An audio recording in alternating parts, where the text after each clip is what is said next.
Welcome to Ban This Podcast. I'm Collin. And I'm JimmE. Today we're going to be talking about the strikes again. Yes. JimmE's going to be talking about some of the old strikes and the things that they got from that, and then we're going to end it on what the writers got from all this. So basically, big win. That's all I'm going to say. Start off with big win. They really got what they wanted, and they've definitely set some boundaries and put some bumpers in place that are going to be important for the future and future negotiating. Absolutely. It's a pretty great win that they got. But if for my portion, as I like to start these off, give a little bit of history and some context to what they were basically looking for today. And like the idea of releasing kind of like numbers and everything. So a lot of that goes back to the 80s. Most of this happened again in the 80s when maybe a little bit in the late 70s, some home video kind of started like really happening. You got some VHSs, some laser discs and stuff. But in the 80s, there was an 80s and a 1980 SAG strike, an 81 writer's strike, an 85 writer's strike, with it also a SAG strike that lasted 14 hours, and then a 1988 writer's strike. And it's all about home video percentages and like getting a fair cut. There was a new technology on that changed what it meant to be a television movie star, and they had to renegotiate what they had because studios were taking advantage of them and finding little loopholes to take advantage of them back then. So. Well, it's not even just like finding the loopholes. It was just like it was like the same thing in like what they did in the 1960s. That's why I like to give a little bit of like historical context to the stuff of like what came before, because it's like they're still fighting for the same things of like just their basic cut of like what they've done. Exactly. And like again, in the 80s with the home video, like we had a big boom of that. Like I don't know, like I mean, I meant by the loophole thing was like the studios find out about this new technology, use it without paying out the original artist. Yeah. You know what I mean? That's all I meant. Oh no. Right. But you're right. It is a loophole, and it is something that like sucks, and it is something that they're continually fighting for, because like in the 80s we had Betamax, VHS, and then Laserdisc. All four were basically the most common for movies, not even like really full seasons of TV shows. That stuff wasn't really getting put out yet. Like that probably didn't happen until late 80s into the 90s. Beside the point, what the writers and all of the actors were fighting for was for their fair share of this, because these new mediums were coming out and there was an entire boom of it. Like we had an entire new business that came from it, the video rental business, which more or less everyone was getting rich. Everyone was getting rich with the rights. Exactly. All of these things were being produced. Like you could buy them at like these premium prices of like $110 or something for it. And then you could like rent it for whatever it was, like, you know, pennies on the dollar or whatever at that point. Like it was just a couple of bucks to ever really rent anything. The thing that probably killed most video rentals was like their obscene like late fees, like $50 for like a day late. Right. And it's like, what? Beside the point. Don't need your credit.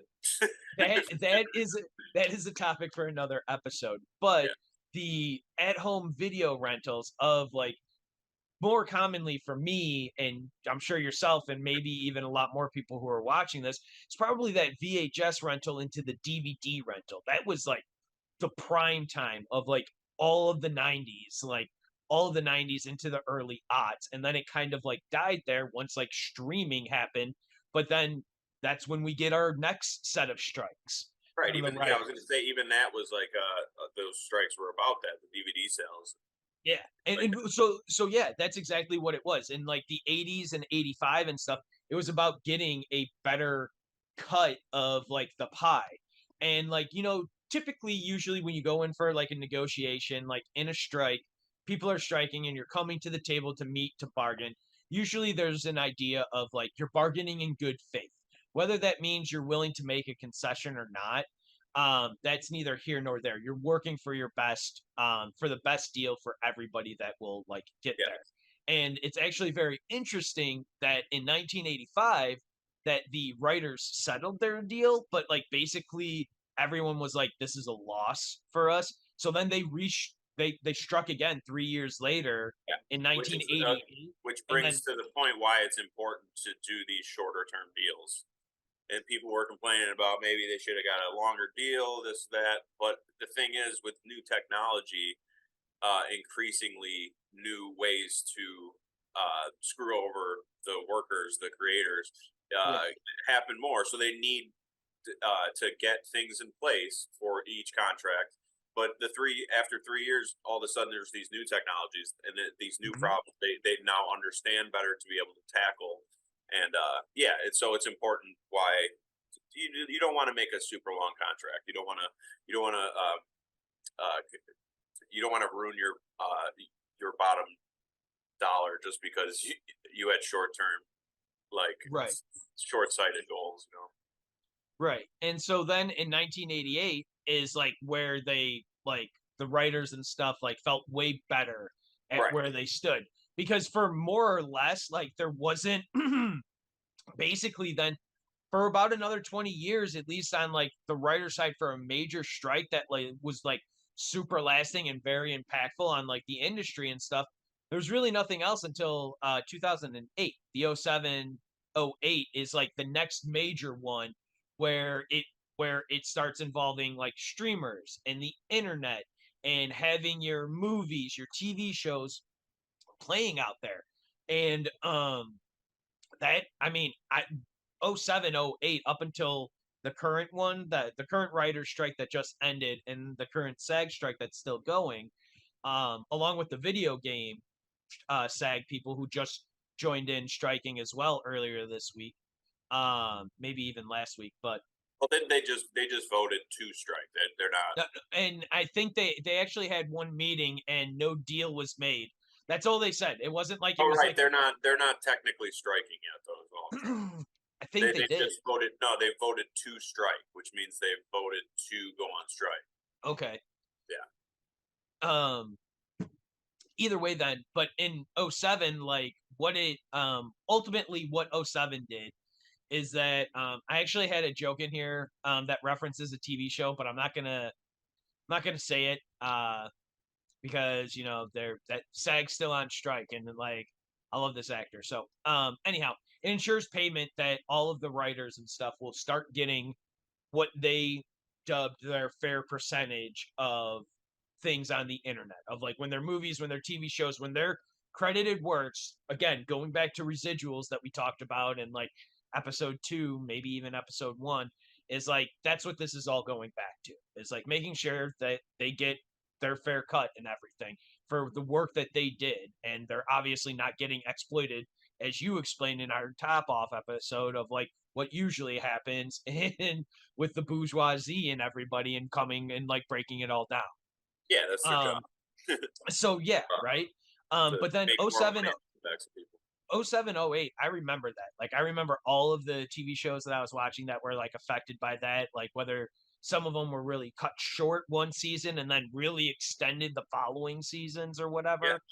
yeah. Um, but like that I remember that one. So At the now end of the day, though, this always is for the most part when the writers, people are the creatives are happier. Better products come. So it's I not like agree. that's it's at the end of the day, this is a good thing for consumers. It's a good Yeah. thing for us as people who just like what they make. You know what I mean? No, I agree. You always do a better job when you like when you have that security of your job of like I'm getting paid what I feel I'm getting paid. I've got the benefits that I'm feeling like I'm getting like, you know, medical, dental, whatever that may be for like everyone or whatever, you know.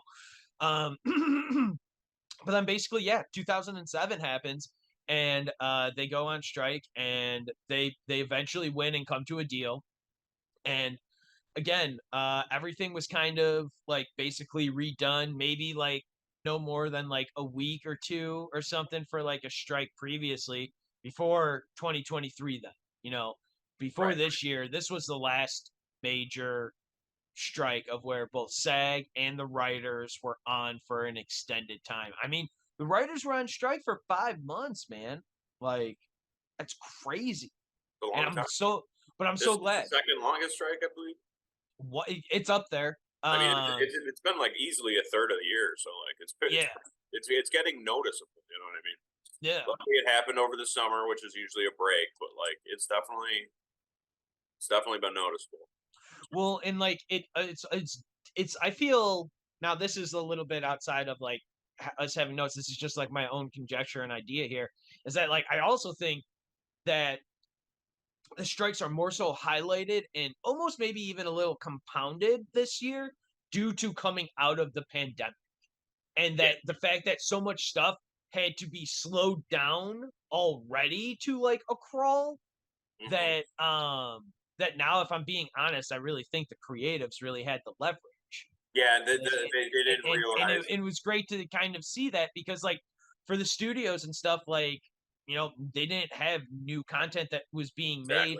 and one of the They cool lost. things What was it like? 800. Some companies lost like $800 million.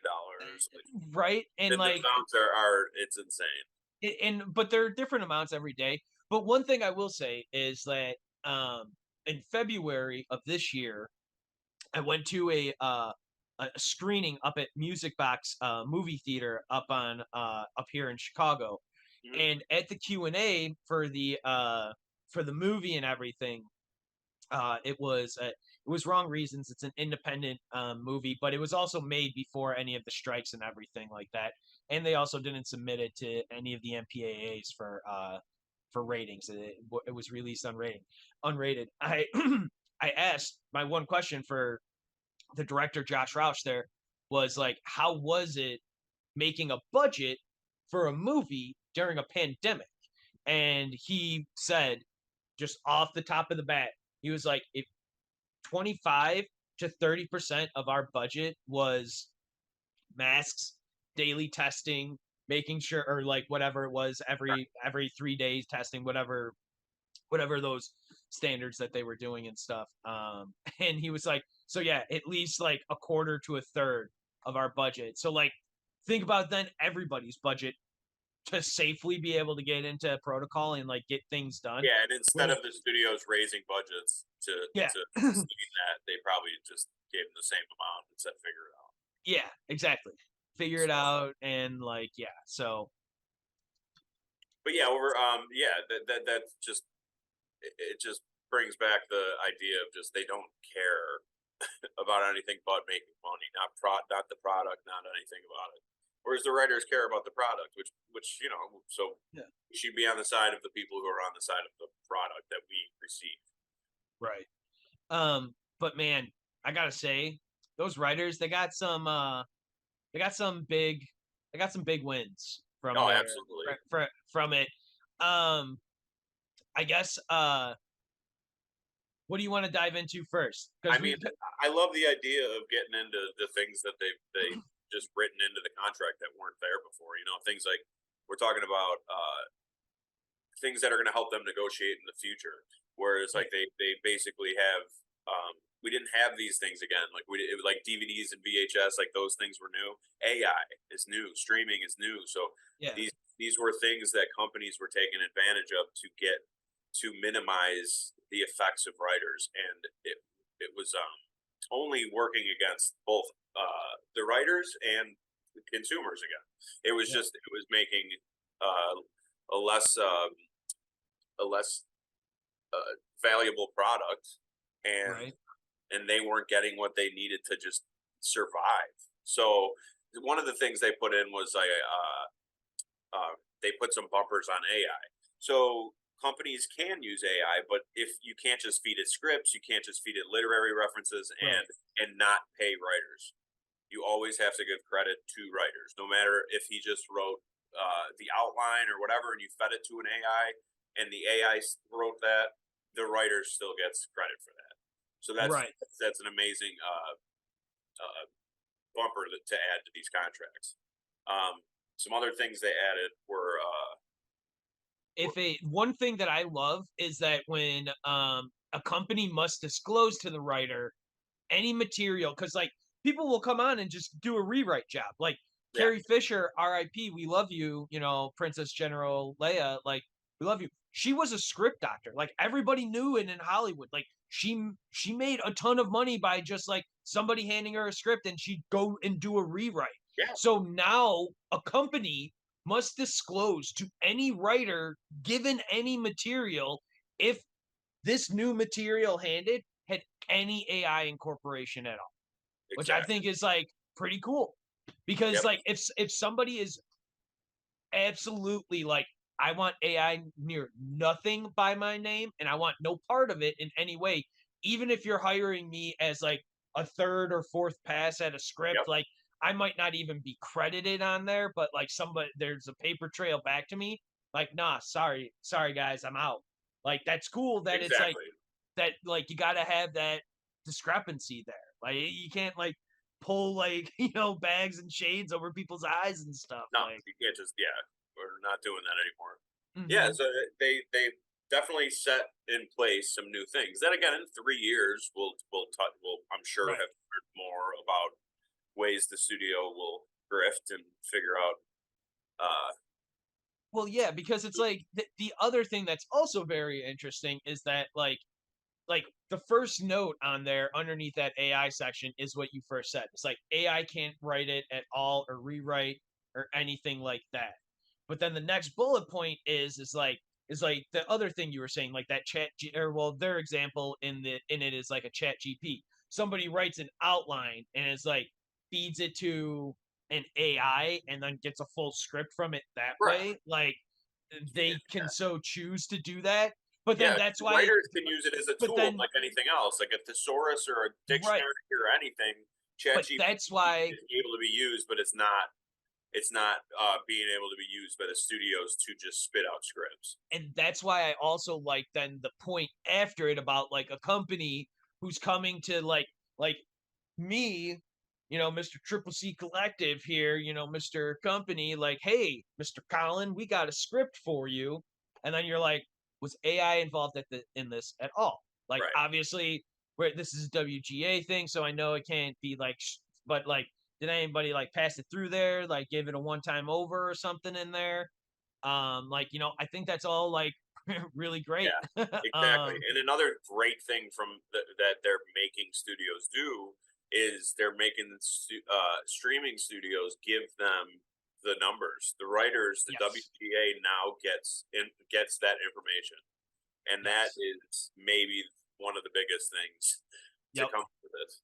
Because notoriously, we've talked about it before. Again, they were keeping those numbers under lock and key in a black box, and it was getting ridiculous, yep. And now there are not only do they have to disclose that information, they're going to get bonuses based on the views and things like that. So there really is huge steps being taken here. And foreign streaming Yeah. individuals. Well, So it's going and to be like, great. yeah, the foreign markets again. So like something, just the little historical stuff. At every point that they've ever struck at, like they've always brought in the foreign markets of the replay there as well. So like that stuff's always been in there. They're always making sure that they get covered for that stuff. But Yep, yeah, the viewership streaming bonus and like getting that stuff is like huge. That's exactly. honestly though that and like for me as an outsider who just like loves Hollywood, has had like we did commentary track as our launch because we love watching TV shows and movies and talking about Hmm. them. So like as a guy like this is huge. Like Yeah, just follows it. Like I honestly never thought that like they get this win like of like getting the viewership numbers because like it changes it yeah. changes it and I it mean, like we won't get the numbers, but they will. oh well, right Yeah, right yeah. like It's we'll nice to still it's yeah nice, yeah yeah, it's nice to negotiate with actual data. yeah.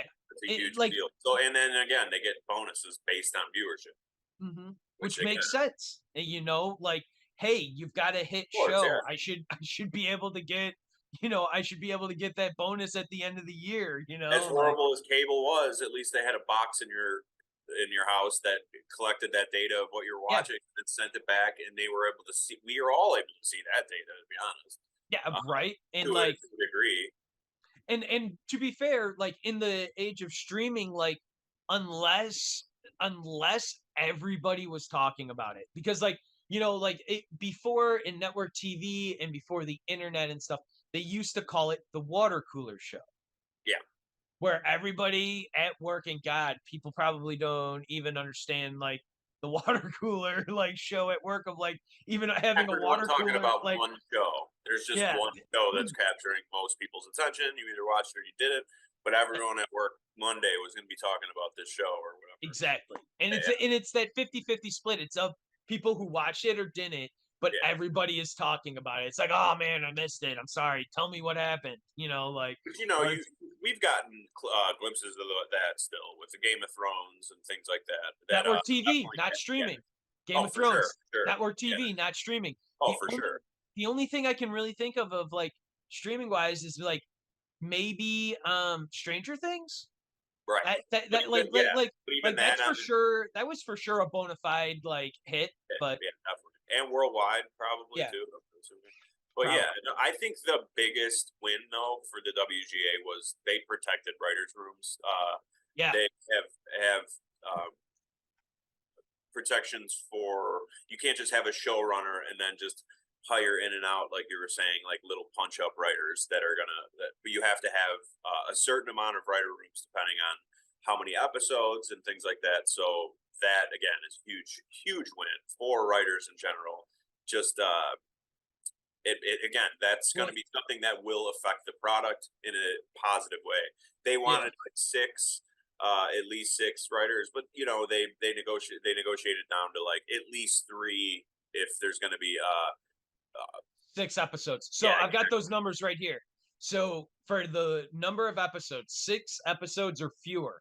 Number of minimum just writers, not writer producer like a showrunner or like a second in command or something like that. 3. Yep. And then the minimum of writer producers in that room, showrunners, or again, like a showrunner and then the 2 underneath them are underneath them, 3.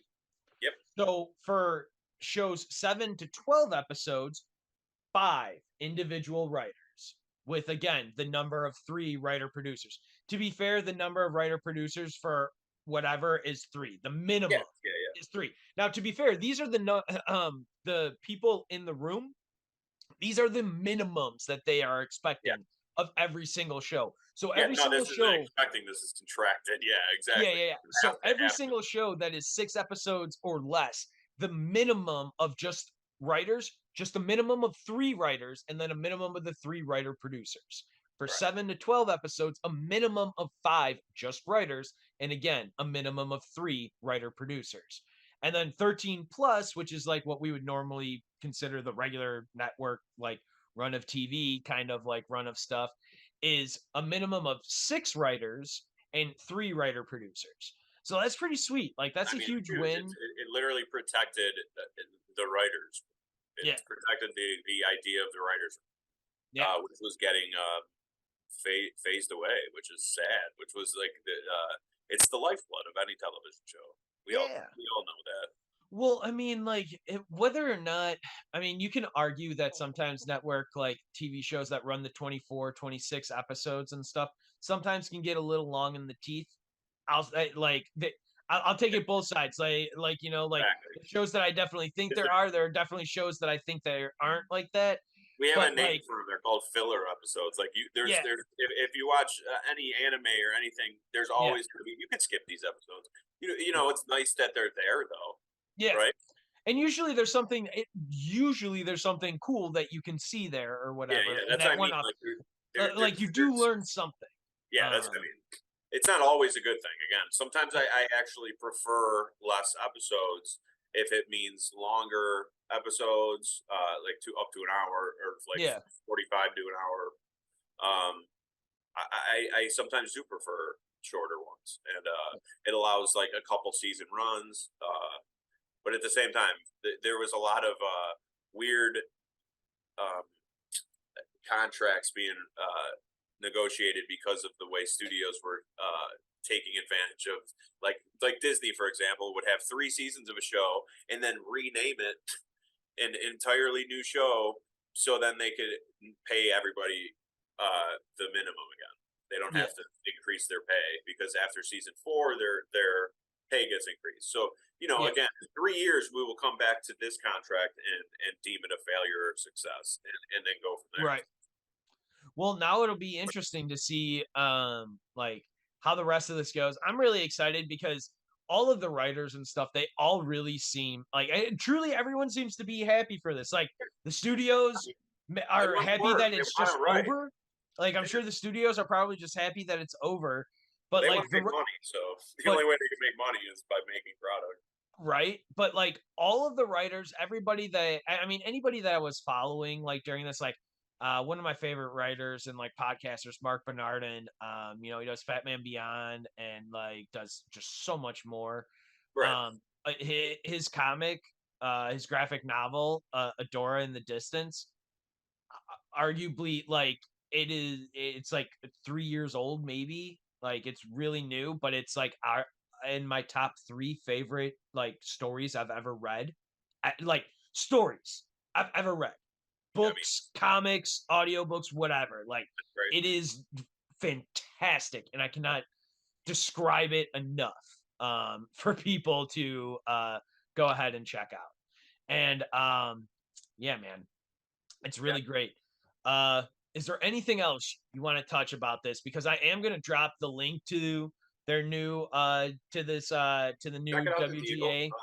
Yeah, check it out for yourself. Just see the types of concessions that the studios had to make in order to survive, basically. Yeah. Like I like it that they did that. They also did a lot of really great stuff. Actually, you know what? They did a lot of really great stuff with their health benefits Oh yeah, and whatnot too. Like they started getting better stuff for that for like payments into their like funds and like retirement and things like that. I It mean, listen, there's only 12,000 writers in the guild, so like right. this affects 12,000 human beings that are otherwise maybe getting screwed, not having the best health insurance and stuff like that, and Yeah. not necessarily having the most stable career, and because of the fact that they're writers and people like Bill Maher think they don't deserve living comfortably. When again, I want to end on this. Bill Maher doesn't get a pass. He doesn't just because the strikes are over now. He deserves our viewership. If you still watch Bill Maher, please think about Stop. that. Stop. What are we doing here? We don't need him. There's better political comedians. There's better analysis. There's better. Just stick to your podcast or whatever it is you do now. Like, just be a Yeah. grumpy old man and stop, because we don't. Right. I don't respect you at all. But you know what? So I love ending there, but I'm actually going to end on the one thing that I do love about the first 3 things in their agreements, or the first 4 things, is the minimum increase, and then they have the 2 things about the increased health and pension contribution up to, like, 12% and stuff, like that, and, like, the, new, contributions for, like, writing teams and everything throughout scripting and stuff. Like, that's great because as much as they were talking about the AI, the other thing is that, like, there's a lot of people working on, like, hit shows that don't qualify for, like, health insurance and stuff, Right. and, like, weren't getting that before, and now, like, these Because there's new people like Bill changes and Maher out there that are saying they don't deserve to live comfortably. Basically, they think it's like this hustle thing that you don't that for the first 10 years of doing it that you deserve to just suffer. You know what I mean? yeah, I suffered, so you have to suffer, and that's just a ridiculous standard to set in any career in any industry. You try to make it better, so then it gets better for the next batch, and then the rise continues, and the product gets better, and because of things like that. I don't every month have to worry about paying my rent and going to the dentist, my input and output at work are going to be a little different. So right. it's just nice that they have guaranteed things that are coming to them, and I'm excited to see what comes from this, and we'll be getting back to normal pretty soon, I think. Yeah, as of right now, like, we're not We gotta wait for the actors, and like you yeah, said, right, the video game actors are now at those least will put in be a 2 strike, so they have authorized a strike, which mhm. the meetings haven't been going very well. Yeah, Video they game had companies are one notoriously horrible work Yeah. for, horrible to be employed by in general, and they've been it's pretty toxic industry for the past, I don't know, 30, 40 years. So like, let's maybe think about the actors who have to work in that garbage, Right. and maybe it's time for more people in that industry to stand up. So yeah, we'll be touching on more of the SAG and more of the video game stuff. You know what? Actually, that's probably a good idea. Maybe we'll just dedicate a little bit of video game and video game history to Sure. that. I mean, voice For actors alone, like, Yeah, yeah, yeah. We could just do a whole voice actor thing, as well for it. But yeah, I mean, I've got nothing else, man. Do you got anything else? I'm done. Glad to Cool. see you all. Again, thanks for tuning in to Bandis Podcast. Like and subscribe. You're gonna love it.